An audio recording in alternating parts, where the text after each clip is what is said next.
আচ্ছা, একটা কথা বলার ছিল, বলবো? বলেন, শুনি কি কথা বলবেন। কিভাবে মনে পড়লো? এমনিতেই মনে পড়ছে, বলবো?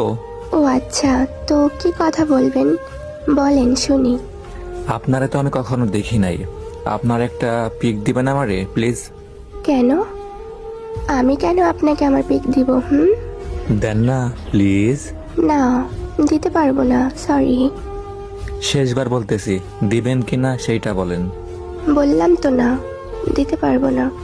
আর একবার বলবো, এইবার কিন্তু না দিলে খবর আছে।